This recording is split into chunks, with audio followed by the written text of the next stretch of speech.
And now, Yisrael, what does YHVH thy Elohim require of you? But to fear YHVH thy Elohim, to walk in all of his ways, and to ahava, love him, and to serve YHVH thy Elohim with all thy heart and with all thy soul, and to keep his commandments, YHVH's commandments, which he commands thee this day for your good. Deuteronomy 10:12-13. Shabbat shalom. And once again, welcome to Well Water Ministry.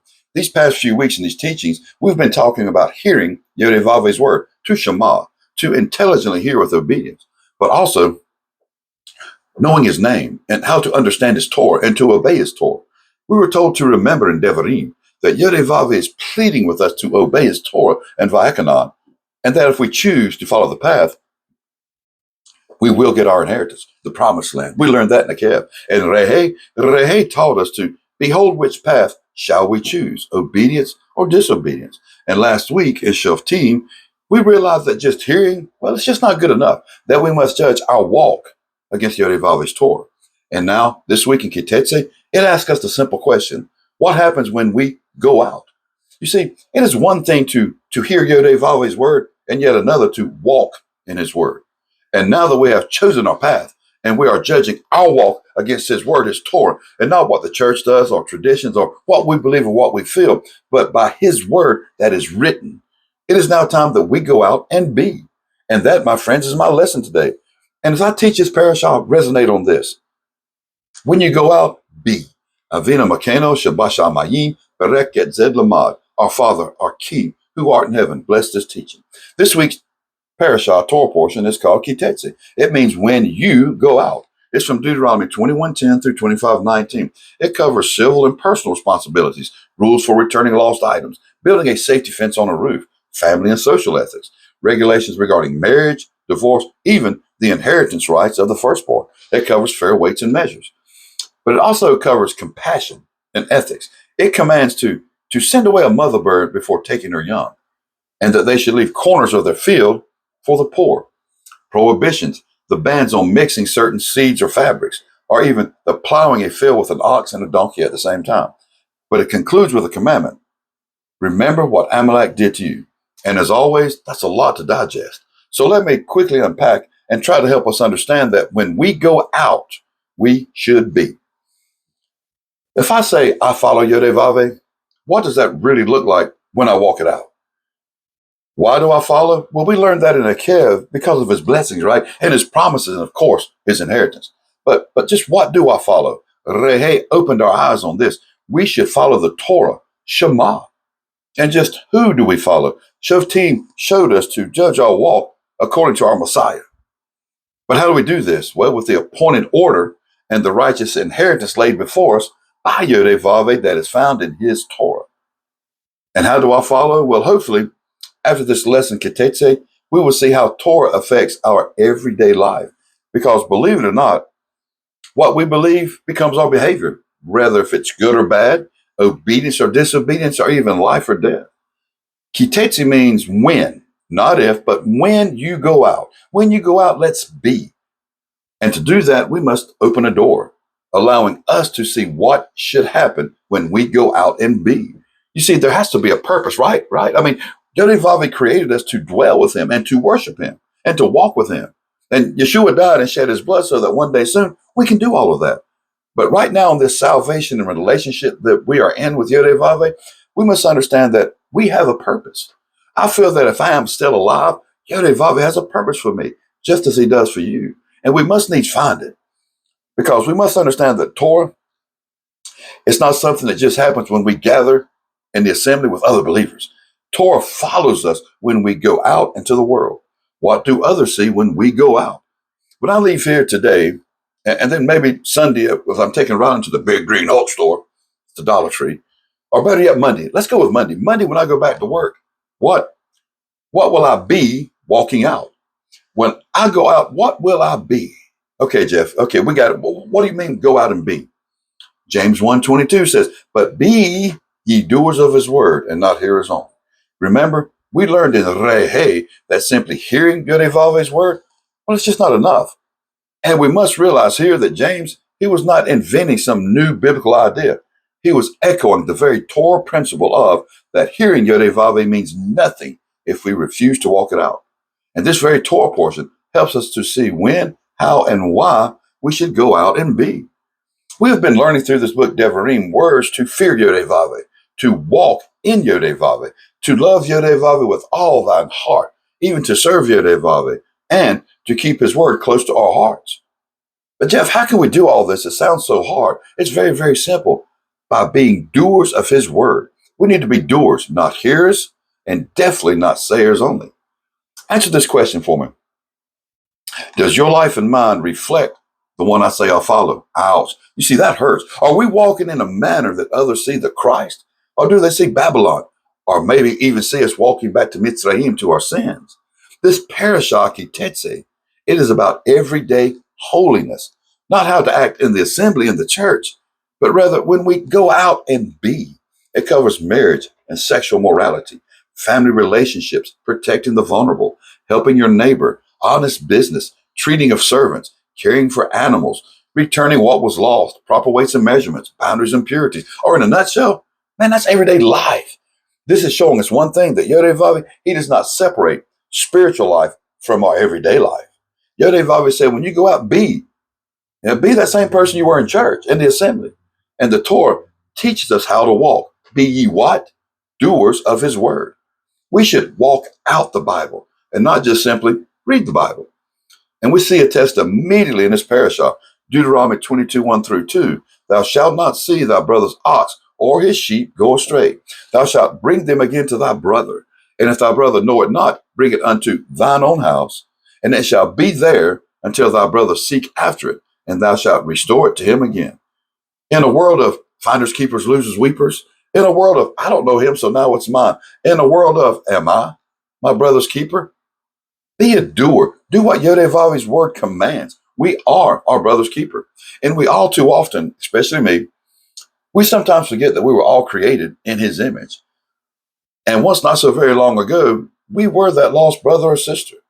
When we go out and be, because Hebrews are verbs, when we go out and be YHVH's word, y'all know what that is? It's a beautiful painting of Torah love in action. Understand, following YHVH, it actually means that I don't just ask, what am I allowed to do?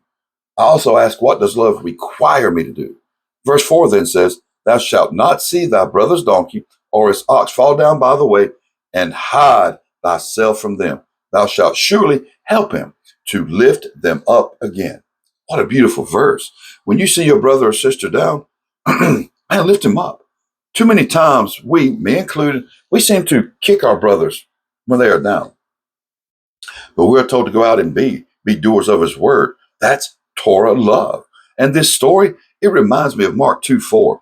And when they could not come near unto him, they uncovered the roof where he was. And when those people who went out to be, when they had broken the roof up, those doers of YHVH's word, they lowered the bed at the feet of our Messiah. That is Torah love. And in verse 5, it says, when Yahshua saw their faith, he said, not to the doers, but to the sick, son, thy sins be forgiven. When our Messiah saw their faith, those doers, it was their faith and determination, those doers that touched our Messiah. Because our Messiah, he didn't see a roof being tore up. He saw Deuteronomy 22, verse 4. Thou shalt surely help him to lift them up again. Our Messiah saw Torah love. Shoftim, it's time to judge our walk again. Are we that doer that would lift them up, tear down those barricades of pain and hurt, just to simply lay them down at our Messiah's feet? Torah love. You see, this happens outside of the assembly. This happens in everyday life.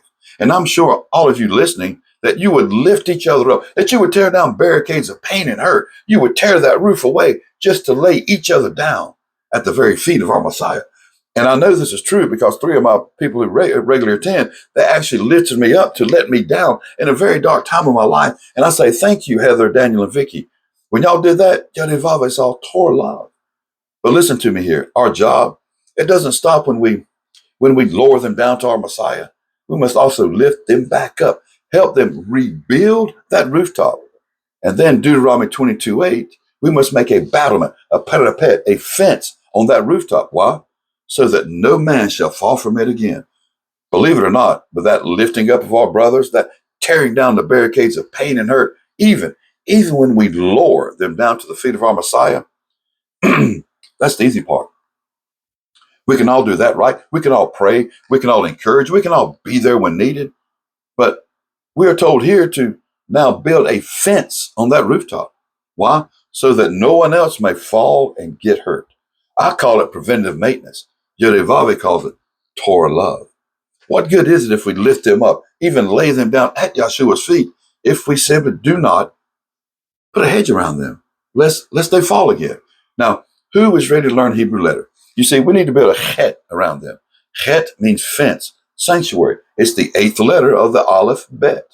8 being Shemini, a new beginning, a new birth, a new life, a place of protection.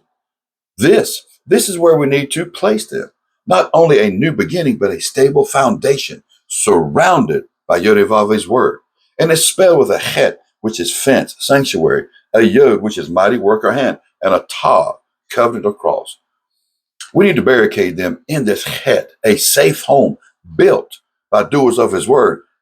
And as our Messiah broke down every barricade of pain and hurt for us with his mighty deed on that cross to give us a sanctuary, it's now time that we follow suit and not only lift them up and lower them down, but to build a fence of protection around them. How many here listening understand that we are spiritual Israel and that YHVH requires, and remember, we must not only ask what am I allowed to do, but also ask what does love require me to do. YHVH requires everyone who desires to be named Israel, and I know I do. YHVH required them to bring a half shekel silver coin of redemption. And then the high priest would take that half shekel silver coin of redemption and he would melt them down. Now, who knows what that high priest does with those melted down half shekel silver coin of redemptions that we freely give to be numbered as Israel. He makes them attachments that hold the tabernacle together. He makes them into the fence posts that surround and protect the tabernacle. And are we not his tabernacle? You see, it is our job to go out and to be doers of YHVH's word, but also to be that half shekel, melted down, silver, coin of redemption attachment to hold that brother in, to hold him in YHVH's tabernacle. Because holiness is not only avoiding sin, it's also taking on the responsibility so that someone else does not get hurt. We must be more than just doers. We must be those attachments. Love thy neighbor as yourself. Torah teaches us time and time again to think beyond ourselves. Because if we do not help others rebuild, if we do not help others secure their rooftops, then who will lift us up? Who will tear away our rooftop, our barricades, to let us down to our Messiah's feet when we need lifting? Be more than doers of his word. Be those attachments. Be who YHVH commands you to be. Be Yisrael. And just how can we be these attachments? By being like the word, by being Christ-like, set apart, different from the world. Because that's the only way, my friends, that we will ever change lives, being separated. See, it's all about being holy, kadosh. I feel they believe that being holy is morally pure, well-behaved, going to church. But kadosh, it's in a category all of its own. It means set apart, separate, other. To be kadosh means to be cut from a different cloth. When the angels sing, holy, holy, holy, they are not saying that our God is, very good. No, they are saying other, other, other, unlike anything ever created. If people think holy means morally strict, when they hear these angels singing, be holy, holy, holy, it might feel more like a rule book to them. Kadosh, it is holy. It is the awe before his otherness. His love, it is love. His power is holy. When we hear those angels singing, holy, holy, holy, we are not being invited to admire our God, but to join them in singing, Kadosh, Kadosh, Kadosh, holy, holy, holy. And out of all the attributes of our God, omnipotent, omnipresent, omniscient, they sing other, other, other. Why? Because Kadosh, it contains all the other that our God is. His love is holy. His power is holy. He is holy. And we must understand that our God, he is like no other. And he wants us to be like no other man. Set apart, not morally, but in his Torah. Be other, But why should we be this kadosh, this holy, this other? Why must we be set apart so that we look different from the nations? To be Christ-like, to obey his Torah. And it is not that I obey YHVH's Torah so that YHVH will love me. Nay, my friends. I obey YHVH's Torah because I belong to him. My life should reflect his character. Now understand this. We do not follow the Torah for salvation. It is the fruit of our salvation. Matthew 7:16. You will know them by their fruit. Are we growing love, joy, peace, patience, kindness, goodness, and self-control? Or are we growing hate, envy, strife, and discord, or growing nothing at all? Believe it or not, but our fruit, it is affected by what tree, by what water, and definitely by what root we are connected to. Make sure that you are connected to the tree of life. How? By being grafted into that beautiful olive tree where our Messiah, he is the root. And think not that you support that root, for that root supports you. And now go out and let's be like a tree planted by the rivers of water that bringeth forth his fruit in season. His leaf shall never wither, and whatsoever he doeth shall prosper. Psalms 1:3. Let's be that tree, the one connected to the river of life, and that we are, watering others along the way. Psalms 20:2 says this, he leads me by the still waters. In Hebrew, that word is not still. It is manuchot, plural for rest. It's the same word that the Bible used for the promised land in Deuteronomy 12:9. It's the same word the Bible used in Psalms 95:11 for the Sabbath rest. Still waters doesn't mean waters that are not moving. It means waters of the resting place, waters at the destination where rest lives, Shabbat. And here we are today, right now beside the Munakot, our Sabbath rest, and we are leaning toward the promised land. How beautiful to be in Manukot. But you see, there's a reason that the water must be still. And it's a practical reason. Sheep, they cannot drink moving water. Their wool soaks heavy. Then they start to panic, anxiety. Anyone ever have that happen? So the shepherd, he dams the river up to make small pools of still water for his sheep. The shepherd, his work brings our stillness, Torah love. We must be. And y'all do realize that be is a verb, right? So why are we not a verb? You see, we gather in our churches. We praise YHVH with our singing. We lift his name up in preaching. And then we go home. Where is the worship? It's not in the singing. That's lip service, praising. Even the preaching is praise, lifting up our God and our Messiah. Shema here. Intelligently hear with obedience the very word of our God. Worship is when we be doers of his word, when we be a verb. We must walk out the Torah when we walk out of the assembly. Does the world see who you follow? When you're at work or maybe the Walmart or even at Burger King, are you other? For we must be other. For are we not cut from a different cloth? Chapter 22:12 says, thou shalt make these fringes upon the four quarters of thy vesture. It's why I wear my tzitzits, not really to be different or kadosh or other. I don't wear them for y'all to see them. I wear them for YHVH, my God, to see. I want my God to know that I am wrapped in his Torah, and I restored my rooftop, as so no one else can fall from my roof. That is Torah love. Why? Because it governs my walk. Deuteronomy 23:14 says, for YHVH, thy Elohim walketh in the midst of thy camp. Why? To deliver thee and to give up thine enemies. Therefore shall your camp be kadosh, holy. You see, the Torah is not merely a list of rules. The Torah reveals how a people, us, walking with our God, are to live. It's our key to YHVH's map, the Bible, leading us back to the garden. It's the ancient path that every person in our Bible walked. They walked Hebrew, not Christian. And if me being kadosh, holy, is a door for YHVH to walk in the midst of my camp, man, give me the key. Call me crazy and most do, but I not only want to walk like him, guys, I want to walk with him. Right now, YHVH is still my fire by night and my cloud by day. But can't y'all wait until that day soon that we walk together in the cool of the day with YHVH in his garden, just as Adam and Eve did? How glorious will that be? But how can we accomplish that, Jeff?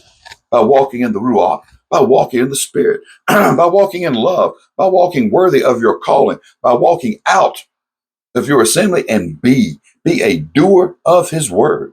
But most importantly, to follow the Messiah. Walk as he did. He did walk in the Torah. Why follow our Messiah? Because of what he did on that tree. Deuteronomy 21:22. And if a man have committed a sin worthy of death, and he be put to death, and thou hang him on a tree. Y'all want some Torah time history, some biblical stuff? You see, in the Torah, certain people worthy of death, they would be executed first, stoned maybe, and in some cases, after they were stoned to death, their bodies would be hung on a tree dead as a public sign of disgrace, humiliation. But there was one thing in Torah time, that they would hang the man alive for all to see if that man was guilty of blasphemy, hung alive for all to see, public embarrassment, humiliation. And that's what they did to our Messiah. Now listen, this is not thus saith King James, but this is Midrash Jeff. Okay, what if? Remember, this is a what if. Remember our Messiah, he left the garden. He had already drank our bitter cup of adultery. And the religious leaders were accusing him of blasphemy.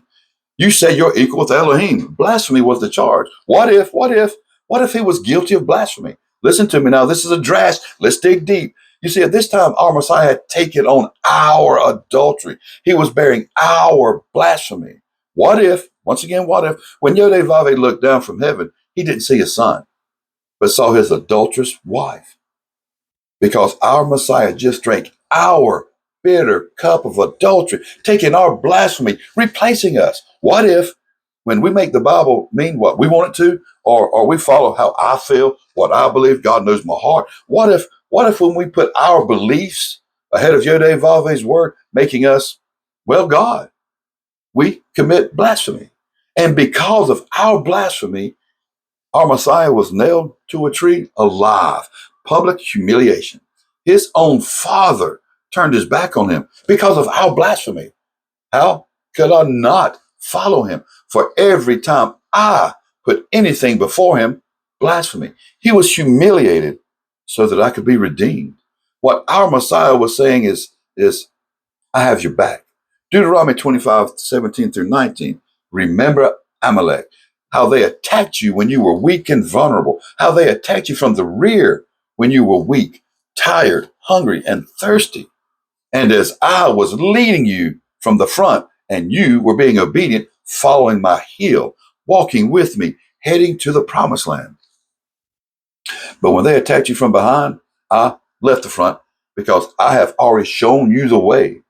You see, I went to the back and I protected you because these stripes on my back will heal you. I not only go before you, I also have your back. I have your back if you follow my heel. Because if you are not following my heel, you're doing one of three things. You're either standing still, which is no good, be a doer, or you're walking away from me, going back to Mitzrayim or Babylon, which is horrible. But even worse than both of those is that maybe you're walking in front of me. And believe it or not, that, my friends, is blasphemy. For you are telling your God, hey, follow me. When we tell our God what we are doing, where we are going, and what we believe, quite plainly, how we're going to live, that is what put our Messiah on that tree. Blasphemy. My, oh, my, oh, my. Why would I not want to follow my Messiah? For those stripes, because of my blasphemy, they healed me. Remember Amalek, I have your back. But also remember Deuteronomy 15:15. Remember that you were slaves in Egypt, and YHVH the Elohim redeemed you. That is why I give you this commandment today. It's why Moses says 4 times in Tetze, remember Egypt. Moses and Deuteronomy, they connect remembering Mitzrayim, Egypt, a lot. Not the slavery, not the bondage, not the death penalty of sin that we were in, but remember redemption. Remember where you were. Remember who you were. But most importantly, remember who redeemed you. Because us remembering redemption, Pesach, Passover, it becomes the very foundation for how we, Israel, us, treat the needy, the widowed, the hungry, the thirsty, and the poor. It's how we be when we go out. Will we be other? But for us to be good leaders, we must be better what? Followers. And if we follow the hill of our Messiah, Psalms 23:6 comes to life. Surely goodness and mercy shall follow me all the days of my life. This word follow in Hebrew is radaf. It's a verb like we should be. but it's not gentle. It's more like, listen to me, more like an army pursuing a fleeing enemy. It's like a manhunt. Just vision this with me for a second. Pharaoh's chariots chasing Israel into the Red Sea. Everywhere, when this word radaf shows up, follow, it's used as mortal danger. And David, who was hunted by Saul for years in Bamidbar, he knew this verb. He knew this verb better than anyone else. And yet he chose this word, the hunter becoming the hunted. You see, we must understand that we are not chasing the good life. It is actually chasing us. And it has our trail, and it cannot lose us. It's time that we went out and be radaf, follow like Pharaoh, even if it means going through the Red Sea, go through the wilderness. If we have to eat manna every day, so what? If we must drink water from a rock, man, give it to me. Guys, all that matters is that we fight to follow so that we can get that mercy. Run to him now. His mercy is following you. It's chasing you. It's running you down. Yodevav's mercy is on a manhunt for you. His mercy is parting Red Seas for you that you don't even see, guiding you in the wilderness. It's feeding you and watering you. Stop, turn around and embrace Yodevav's mercy. And when you do not think it is free. It might be free for you and me, but it cost our Messiah his life. Do not take Yodevav's mercy lightly. Rakamim, that's Hebrew for mercy. It's like the ache a mother feels for her child. It's not a legal pardon, a get out of free jail card. You see, when scripture says Yodevave is full of Rakamim, mercy, it means that his compassion is instinctive, protective, and impossible to talk him out of. His mercy, it gets you. It's time that we get Yodevav's mercy. Why can't we be other? We understand why we follow because of Yodevav's blessings and promises and definitely our inheritance. And we understand what we follow, the Torah and the Shema. We understand who we follow, our Messiah. We even understand how we follow. Judge, I'll walk by the Torah. But unless we understand to be when we go out, well, we will not be other. In closing, I will leave you with this statement. The real test of whether I heard the Shema, it is not what I say when I am in the assembly. It's how I walk when I go out and be. It is now time that we go out and be doers of Yodevav's word, not only lifting up and laying down, but helping others rebuild their rooftops. It's time that we go out and be guys, be other. Shabbat shalom.